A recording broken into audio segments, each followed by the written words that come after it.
Shanti Shanti Shanti. Om Stapakaya ca dharmasya sarvadharmasvarupine Stapakaya ca dharmasya sarvadharmasvarupine Avatara Varishtaya Ramakrishna Te Namah Asato Ma Sadgamaya Tamaso Ma Jyotirgamaya Mrityoramaamritangamaya Om Shanti Shanti Shanti. Let us offer our salutations to Sri Ramakrishna, the embodiment of all religions, the Supreme God Incarnate, who came to establish religion universal.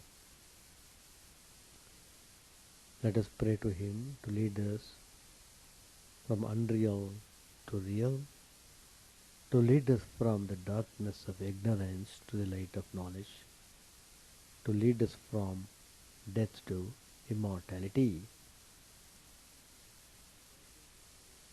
We have been studying Gospel of Sri Ramakrishna for many years.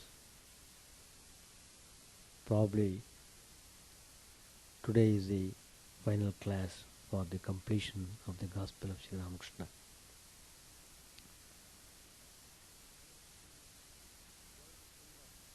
World is full of conflicts.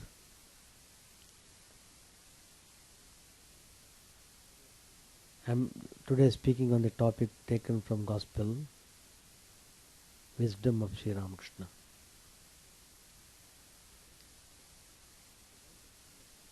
The world is full of conflicts. Infinite beings, infinite gods and goddesses, infinite paths. Everything goes to infinity because that is the cosmic nature. We are all part and parcel of the cosmic nature. So, amidst these conflicts, there is underlying unity in diversity. If we realize that, it makes our life very peaceful, easy, and happy. In Sri Ramakrishna's life, we find all the conflicts are integrated. They get dissolved in Sri Ramakrishna's ideology. If you study Gospel of Sri Ramakrishna, you find how Sri Ramakrishna has given number of instructions to satisfy all spiritual seekers in their pursuit. Sri Ramakrishna says what is most important is hold on to your own path, practice spirituality honestly, try to learn through the mistakes, try to identify obstructions in your personal life and take immediate steps to overcome them. Be confident vigorous, zealous, not yielding to any kind of weakness.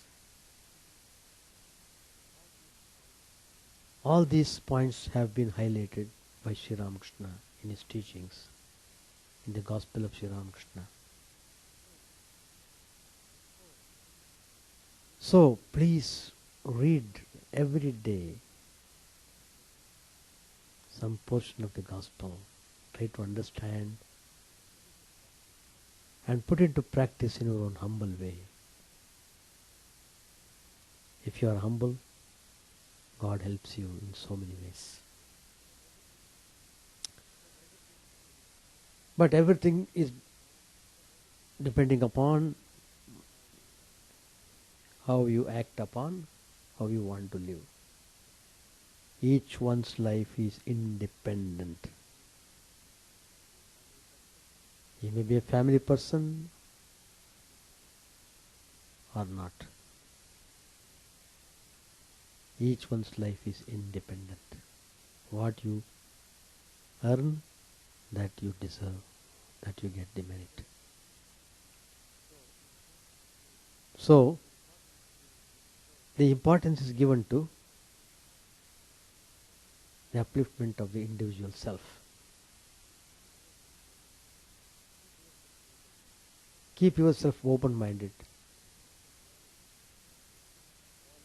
ready to face all eventualities that may come up in the way of your life.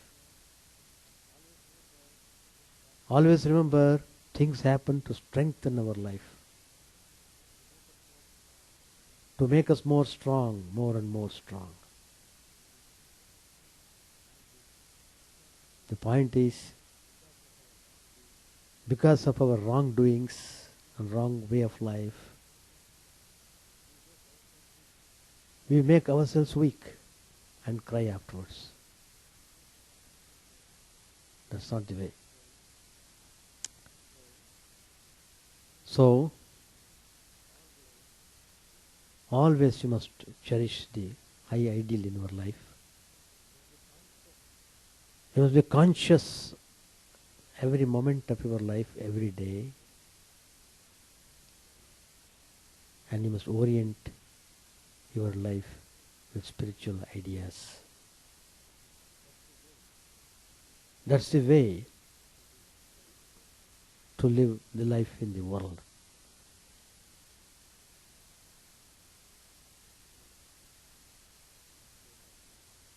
Some people are asking,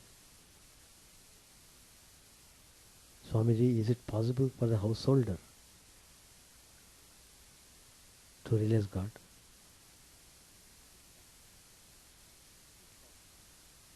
It is possible. It may be difficult, but it is possible. Sri Ramakrishna himself was a householder.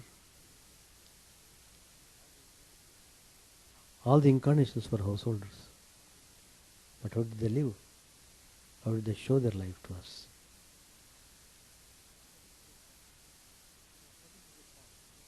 Now coming to the point, people always debate upon whether God has form or he has no form. Why this confusion? There is no confusion. The confusion is in our thinking in a wrong way.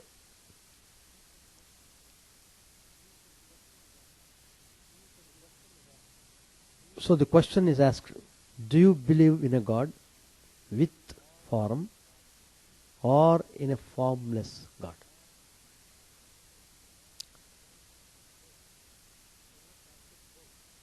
Sri Ramakrishna accepts both. God has infinite forms. At the same time, he is formless. In other words, he is formless. He has infinite forms. Forms are projected from the formless aspect.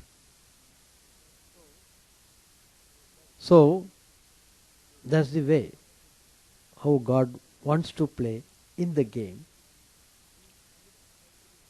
He is amidst every one of us. In fact, God is in everyone's heart. Ishvara sarvabhutanam hriddeshe Arjuna tishtati. God is in everyone's heart. Lord Krishna has declared in the Gita. So, the point is how to realize, how to see. So, the goal must be properly fixed. That's the point. One of the visitors, Gadashankar, was a follower of Keshav Chandra Sen, who was the leader of Brahma Samaj. Sri Ramakrishna talked with him. The master asked a question: do you practice the Brahminical rites daily? Brahminical rites means doing Sandhyavandanam, doing worship, following vrats in the home, following some rituals on auspicious days.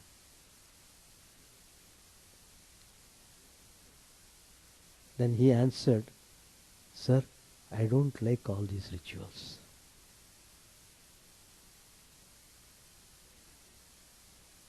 Oh, you see. Then the master said, "But don't give up anything by force."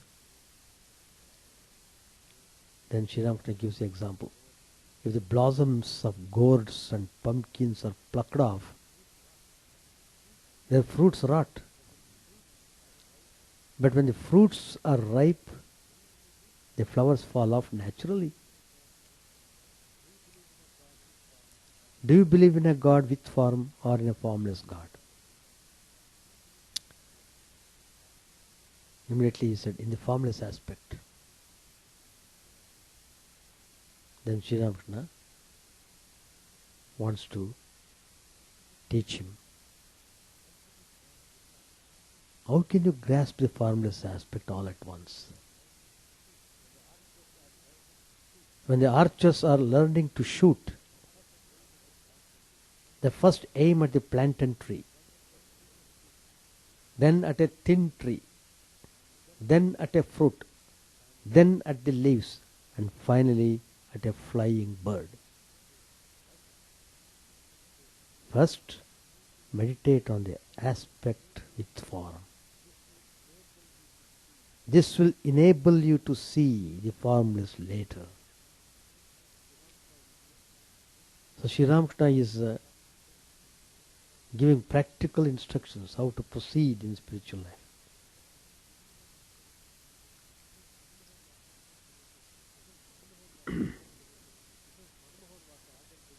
Since Manmohan was an ardent devotee of Keshwendra Sen and the Brahma Samaj, he was averse to idol worship. Sri Ramakrishna understood Manmohan's attitude and said to him, "Look, as an imitation custard apple reminds one of the real fruit, so the divine image enkindle the presence of God. He is all powerful. It is possible for him to manifest in anything."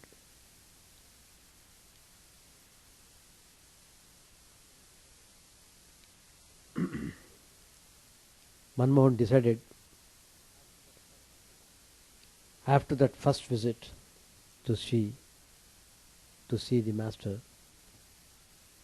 every Sunday.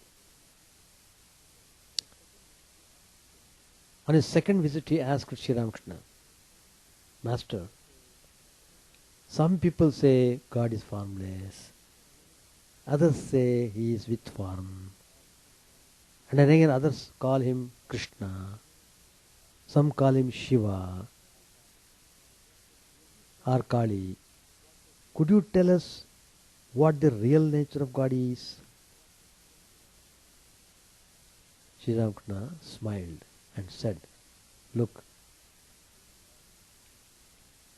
God is sometimes with form, He is sometimes formless, and again He is beyond both. He is all pervading. It is very difficult to ascertain His real nature. Then Sri Ramakrishna gives an example. Just as there is nothing to compare gold with except gold, so there is nothing equal to God. He is the cause of the gross objects as well as of the subtle mind and intellect. Then Sri Ramakrishna gives an example. The same substance in its solid form is ice, in its liquid form is water, and its gaseous form is vapor. According to the mental attitude of the spiritual aspirant, God manifests Himself. A Jnani experiences God as all-pervading formless space, and a devotee perceives God with a particular form. So, if you sincerely want to know the real nature of God, meditate on Him in solitude. Have patience. Surrender yourself to Him and pray. When the right time comes, you will see Him. Manmohan said, we get peace when we feel the presence of God in our hearts. Otherwise, mere intellectual understanding of God and atheism are the same. Sri Ramakrishna said, in the beginning one should move forward on the spiritual path, holding to an initial faith. That is, faith in the words of the scriptures and the Guru.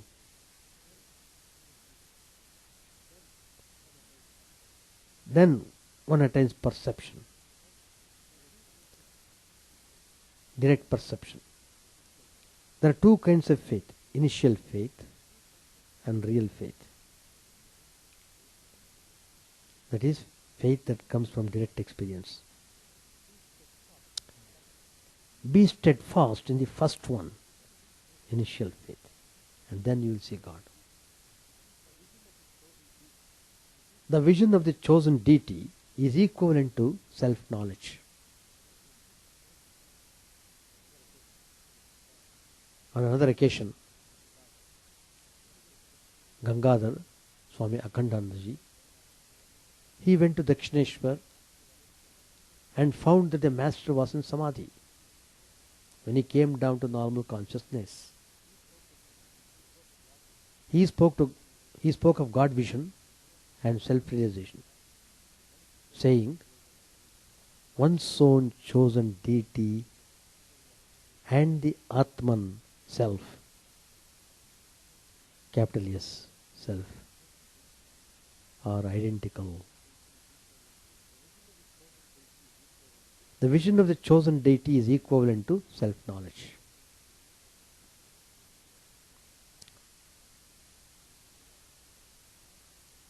Sri Ramakrishna asked a question. Do you know how to pray? Sri Ramakrishna taught from his own experience, not through knowledge acquired through books. Swami Akhandandaji recalled, once I spent a night at Dakshineshwar with several other disciples, and the master had us all sit for meditation. While communing with our chosen deities, we often laughed and wept in ecstasy. The pure joy we experienced in those boyhood days cannot be expressed in words. Whenever I approached the master, he would invariably ask me, did you shed tears at the time of prayer or meditation? And one day, when I answered yes to this, how happy he was. The master said, very nicely, Sri Ramakrishna points out, Tears of repentance or sorrow flow from the corners of the eyes nearest to the nose, and those of joy from the outer corners of the eyes.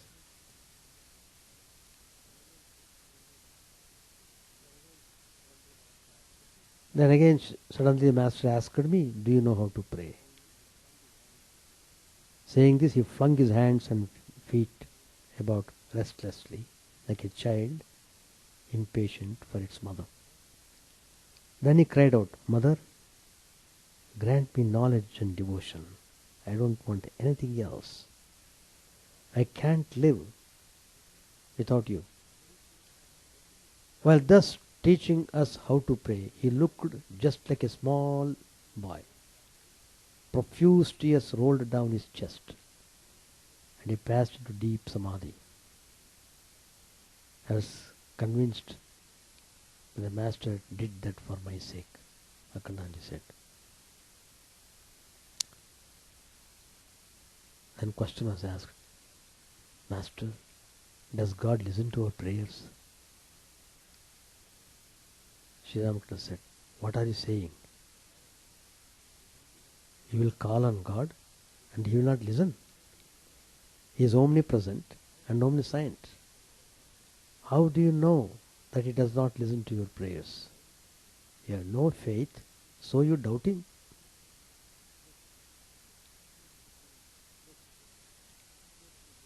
Look, here is the living Shiva. One morning, Sri Ramakrishna took me to the Kali temple. Akhandanji is telling. Whenever I went there alone, I stood outside the threshold. But on this occasion, Sri Ramakrishna took me into the sanctum and showed me the face of Lord Shiva, who was, of course, lying on his back while Kali stood over him. Probably if you see the Kali temple at the extension, you can see this. Shiva's face was not visible from outside the shrine, where one could only see the top of his head. Sri Ramakrishna said, "Look, here is the living Shiva." Akhandanji said, "I felt that Lord Shiva was conscious and breathing. I was astonished. How potent were the Master's words. Up to that time I had thought that this image was just like all other Shiva images I had seen." Then Sri Ramakrishna gently pulled Mother Kali's cloth and placed her ornaments properly. When we left the temple, he was reeling like a drunkard. He was escorted to his room with difficulty and remained for some time in samadhi.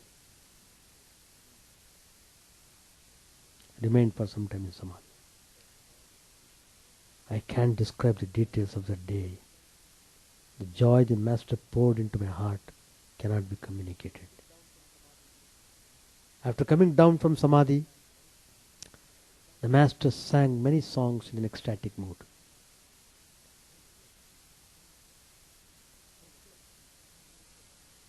Another question. How can He, who is the absolute Brahman, omnipresent and pervading the whole universe, incarnate Himself as man? Once in Dakshineshwar, some non-dualistic devotees came from Varanasi to visit the Master when Swami Chidananda was present. He later recorded their conversation in his memoirs. One person asked, "Sir, how can He, who is the absolute Brahman, omnipresent and pervading the whole universe, incarnate Himself as man?" You see, the Master replied, "He who is the absolute Brahman is the witness and is immanent everywhere. The divine incarnation is an embodiment of His power. The power is incarnate somewhere, a quarter somewhere else a half, and very rarely in full. He in whom the full powers manifest is adored as Purna Brahman.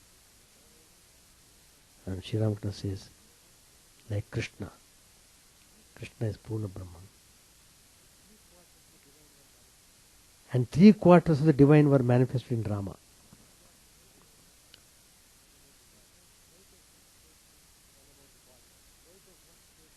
Then about the body. Why does one take so much care of his body?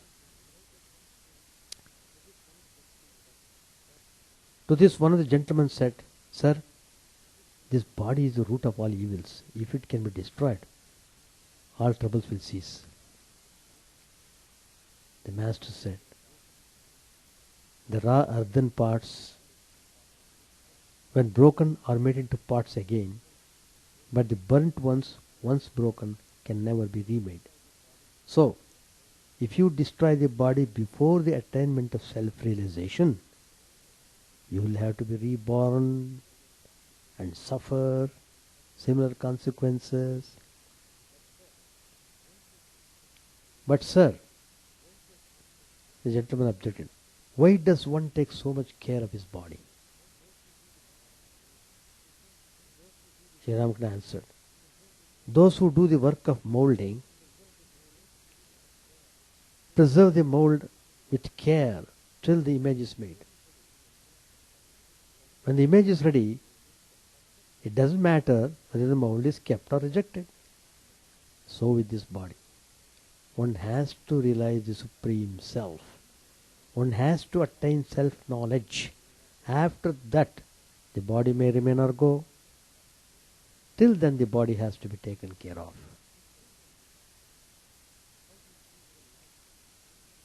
How to increase our longing for God?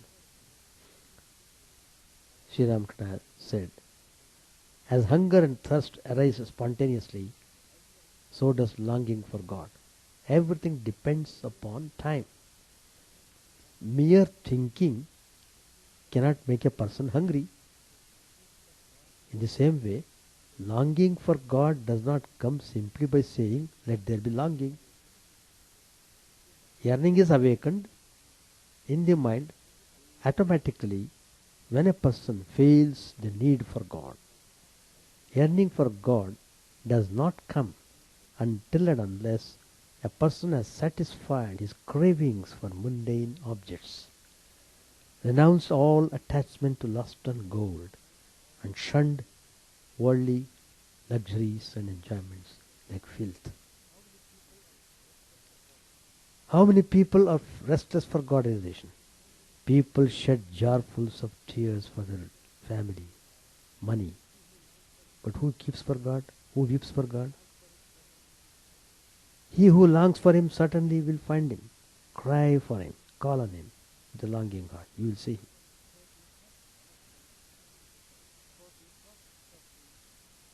About the importance of the idol worship. Bhishmacharya, the great Acharya in Mahabharata, in Shanti Parva, he said, some worship Brahman in images, some worship him as existing in attributes.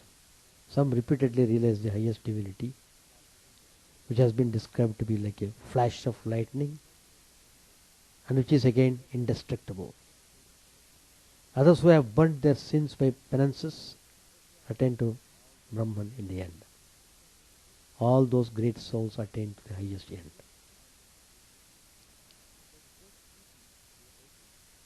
There is great beauty in the idea of worshipping an image. Sri Ramakrishna himself did worship the image Kali,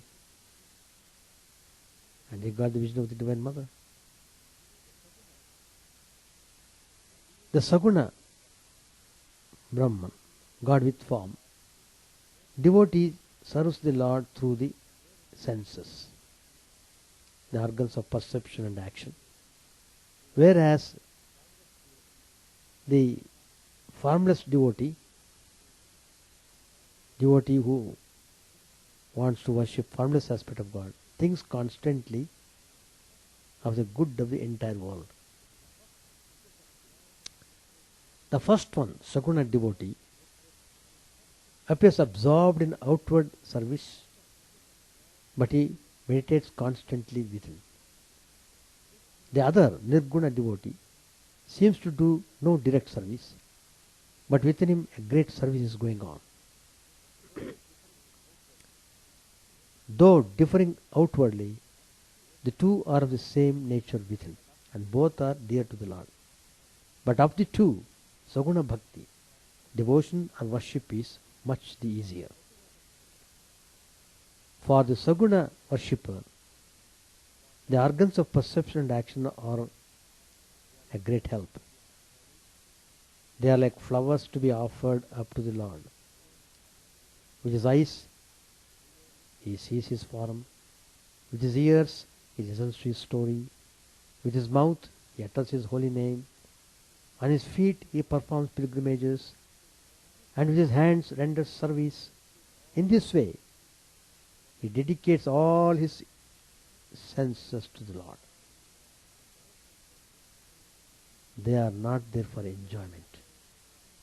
The flowers are there to be offered to the Lord, not to be worn around one's neck. Thus he uses all his senses in the service of the Lord. This is the way of the Saguna worshipper.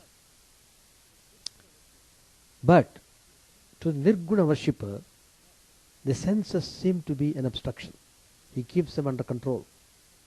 The Saguna worshipper surrenders his senses at the feet of the Lord. Both these are methods of controlling the senses, two ways of restraining them. Whichever method we adopt, we must keep the senses under control. The aim of both the methods is the same, to prevent them from wallowing in the pleasure of the senses. One method is easy, the other difficult. The Nirguna worshipper is devoted to the welfare of all beings. This is no ordinary matter. To work for the good of the entire world is a thing easy to say, but difficult to practice. One devoted to the good of the world can think of nothing else. That's why Nirguna worship is difficult. Saguna worship, however, can be rendered in many ways according to one's powers and opportunities. To serve the little village we were born in, to look after one's parents, this is Saguna worship. All we have to make sure is that we do not work against the welfare of the world. No matter how insignificant your service is, as long as it causes no harm to others, it will ascend to the scale of bhakti. Otherwise, it would become a form of attachment. Whether it is our parents or our friends, our suffering kinsfolk or great saints that we serve, we should regard them as the Lord. Imagine that in every one of them you see an image of the Lord and rest satisfied. This Saguna worship is easy, but Nirguna worship is hard. The meaning and substance of the two are the same. We must admit that it is difficult to distinguish between what is Saguna and what is Nirguna. What looks like Sagun from one point of view may be Nirgun from another. We worship Sagun with form by placing a stone in front of us and performing puja. In this stone we conceive the presence of God. In our mother and in our saints we see the visible presence of Chaitanya, the conscious principle, the living spirit. In them, jnana, knowledge, love and warmth of heart shine clear. But we do not regard them as the supreme, and as such we do not worship them. Such people, filled with the living spirit, are seen by us all. We should therefore serve them.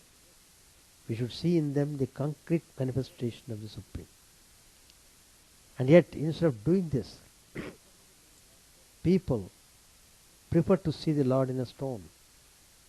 To see the Lord in a stone is in a sense the ultimate test of Nirguna. In the saints, in one's parents, in one's neighbors, love and knowledge and willingness to help are manifested. It is easy to conceive the presence of God in them, but it is difficult to conceive it in a stone. But on the contrary, if we do not conceive the presence of God in the stone, where else can we conceive it? It is only the stone that is fit to be the image of the Lord. It is motionless, full of peace. Light or darkness, heat or cold, the stone remains the same. The motionless, passionless stone is best fitted to be a symbol of the Lord. Father, mother, neighbor, the people, all these are subject to passion and change. Therefore, in one sense, it is more difficult to serve these than to serve the stone. There is great beauty in the idea of worshipping an image. Who can break this image? The image in the beginning was merely a piece of stone. I filled it with my bhavana, my feeling. I put life into it. How can anyone destroy my feelings? Stones can be smashed and broken into pieces, but not feeling. When I withdraw my feelings from the image, then what remains will be a stone, a thing which anyone can break to pieces. What after all is the weight of the $100 bill? Paper currency notes? Much less than a bulky Sunday newspaper. If we burn the $100 currency note, we might perhaps be able to warm a drop of water. What gives the small piece of paper the value which is far greater value than the value of bulky newspaper? The stamp it bears gives its value. It is after all an inanimate piece of paper. We placed our value in that piece of paper. My mother scribbled 3 or 4 lines on a piece of paper and sent it off to me. Another gentleman sent me a long, discursive 50-page letter. Now, which is more weighty? But the feeling in my mother's few lines is beyond measure. It is sacred. The other stuff cannot stand comparison with it. Suppose 2 men go for a bath in the Ganga river.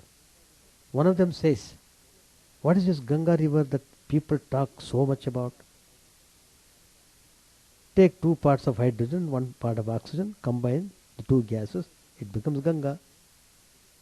What else is there in the Ganga? The other says, Ganga flows from the lovely lotus feet of the Lord Vishnu. Thousands of rishis, seers, both ascetic and kingly, have done penance by her banks. Countless holy acts have been performed by her side. Such is the sacred Ganga, my mother. Filled with this bhavana, he bathes in the river. The other man, regarding as combination of hydrogen and oxygen, also bathes. Both derive the benefit of physical cleansing. But the devotee gets the benefit of inner purification as well. Even a buffalo, if it bathes in the Ganges river, will achieve physical cleanliness. The dirt of the body will go. But how to wash the mind of its taint? One got the petty benefit of physical cleanliness. The other, in addition, gained the invaluable fruit of inward purity. Nirguna is all, jnana, knowledge, but Saguna is full of love, of bhavana, of feeling. There is the moisture of the heart in it and perfect safety for the devotee. When the principle of devotion enters into any action, it is only then that it appears easy.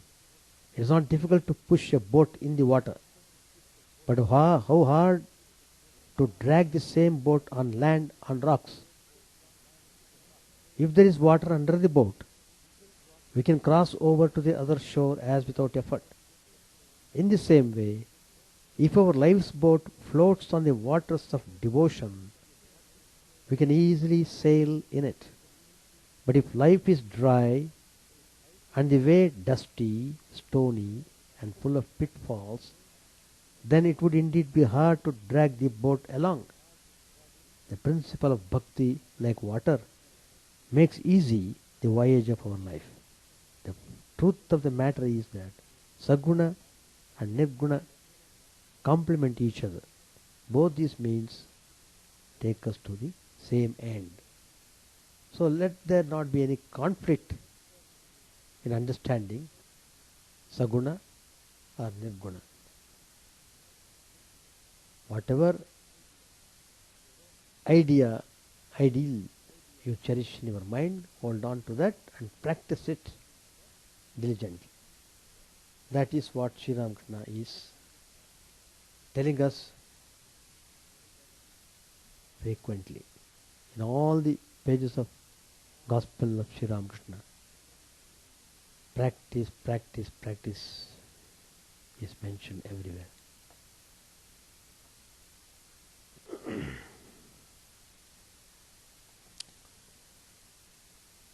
So, today is the last class of the Gospel of Sri Ramakrishna. I am closing this. There is a letter. Oh, it's a long letter.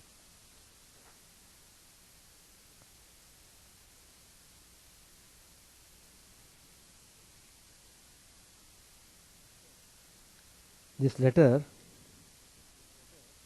was written to M by Ashwini Kumar Datta, one of the saintly patriots of Bengal.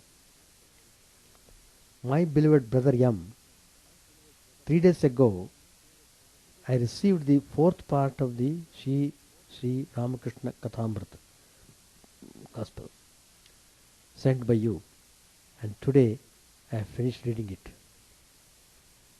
You are blessed indeed. What heavenly nectar you have sprinkled all over the country. A long time ago you wanted me to set down my conversations with the Master. Now I shall try to write them for you. But I was not born under the lucky star of an M, that I might jot down the days, the dates, and the hours of my visits with the Master, and note down correctly all the words uttered by his holy lips. In this letter I am giving you as many of my experiences as I remember. Very likely I shall confuse the events of one day with another, and I have forgotten many things.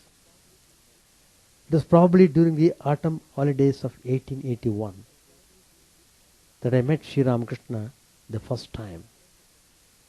I arrived at Dakshineshwar in a country boat, and going up the steps of the landing ghat, asked someone where the Paramahamsa was. There is the Paramahamsa, was the reply. A man was pointed out on the north veranda which faces the garden. He was sitting reclining against a bolster. He wore a black bordered cloth. At the sight of the bolster and the black bordered cloth, I said to myself, what kind of Paramahamsa is this? A cloth with black borders, bolster, and so forth, regarded as articles of luxury, are used by householders. A Paramahamsa, on the other hand, is an all-renouncing monk. So this kind of thought crossed his mind. Going nearer, I found him half leaning against the bolster with his hands clasped around his drawn-up knees. Then I thought, evidently he is not used to pillows as gentlemen are. So perhaps he is the Paramahamsa. At his right, very near the pillow, sat a gentleman whose name I came to know was Rajendra Lal Mitra, later on an assistant secretary to the government of Bengal. A little farther off sat some others. After a few moments, the master said to Rajendra Babu, see, the Keshav is coming. Evidently Keshav's same was expected that day. Someone walked away a few steps and coming back said, no, he is not. After a brief interval, hearing a sound outside, he said, please look once more. Again someone went out and came back with the same reply. Then Sri Ramakrishna laughed and said, quoting a popular saying, the leaves rustle outside, and Radha says, oh, here comes my sweetheart. Continuing, he said, you see, Keshav always tantalizes me like this. It is his way. At dusk Keshav came with his party. Keshav bowed low before the master, touching the ground with his forehead.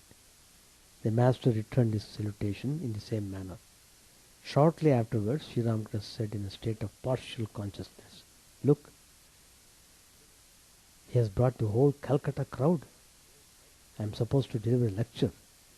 I won't do anything of the sort. Do it yourself if you like.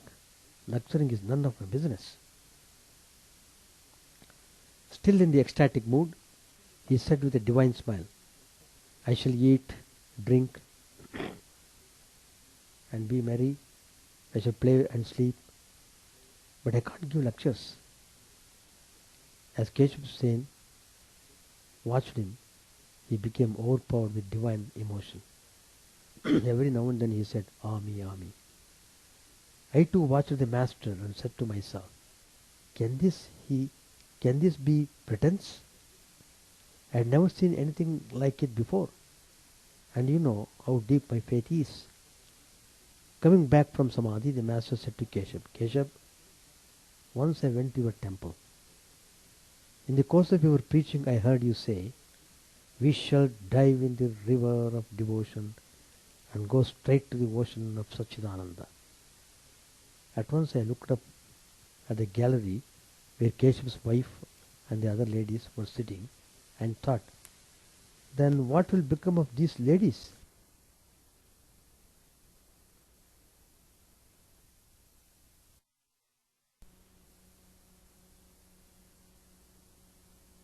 With a brick tied to its tail, when something frightens it, it runs up the wall and sits in the niche. But how can it stay there any length of time? The brick pulls it down and it falls to the floor with a thud. You may practice little meditation, but the weight of family will pull you down. You may dive into the river of devotion, but you must come up again. You will alternately dive and come up. How can you dive and disappear once for all? Keshav Babu said, "Can't a householder ever succeed? What about Master Devendranath Tagore?" Twice or thrice the master repeated softly, "Devendranath Tagore, Devendra," and bowed to him several times. Then he said, "Let me tell you a story. A man used to celebrate the Durga Puja at his house with great pomp. Goats were sacrificed from sunrise to sunset. But after a few years the sacrifice was not so imposing. Then someone said to him, 'How is it, sir, that the sacrifice at your place has become such a tame affair?' 'Don't you see,' he said, 'my teeth are gone now.' Devendra is now devoted to meditation and contemplation.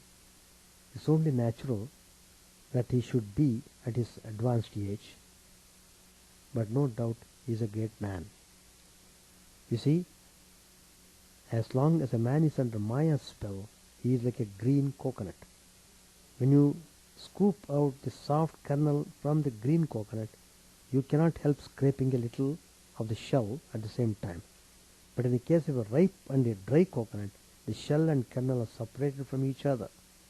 When you shake the fruit, you can feel the kernel rattling inside. The man who is freed from Maya is like a ripe and dry coconut. He feels the soul to be separated from the body. They are no longer connected with each other." Just stop here. It's a long letter. Chant the name of the Lord and His glory unceasingly, that the mirror of the heart may be wiped clean and quench that mighty forest fire, worldly lust raging furiously within. O name, stream down in moonlight on the lotus heart, opening its cup to knowledge of thyself. O self, drown deep in the waves of His bliss, tasting His nectar at every step, bathing in His name that bought for weary souls. Various are thy names, O Lord.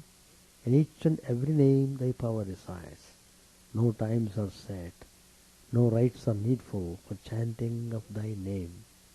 So vast is thy mercy, how huge then is my wretchedness, who find in this empty life and heart no devotion to thy name. O my mind, be humbler than a blade of grass, be patient and forbearing like a tree, take no honor to thyself, give honor to all, chant unceasingly the name of the Lord. O Lord and soul of the universe, mine is no prayer for wealth or retinue, the playthings of lust or the ties of fame. As many times as I may be reborn, grant me, O Lord, a steadfast love for thee. A drowning man in this world's fearful ocean is thy servant, O sweet one. In thy mercy consider him as dust beneath thy feet. Ah, how I long for the day when an instant's separation from thee, O Lord, will be as 1,000 years, when my heart burns away with its desire, and the world without thee is a heartless void. Prostrate at thy feet let me be in unwavering devotion, neither imploring the embrace of thine arms, nor bewailing the withdrawal of thy presence, though it tears my soul asunder. O thou who stillest the hearts of thy devotees, do with me what thou wilt, for thou art my heart's beloved, thou and thou alone. O Lord, lead us from the unreal to the real, lead us from darkness to light, and lead us from death to immortality. May all be free from dangers, may all realize what is good, may all be actuated by noble thoughts, may all rejoice everywhere, may all be happy, may all be free from disease, may all realize what is good, may none be subject to misery. May the wicked become virtuous, may the virtuous attain tranquility, may the tranquil be free from bonds, may the freed make others free. May good betide all people, may the sovereign righteously rule the earth, may all beings ever attain what is good, may the worlds be prosperous and happy, may the clouds pour rain in time, may the earth be blessed with crops, may all countries be freed from calamity, may holy men live without fear. May the Lord, the destroyer of sins, the presiding deity of all sacred works, be satisfied, for he being pleased, the whole universe becomes pleased. He being satisfied, the whole universe is satisfied.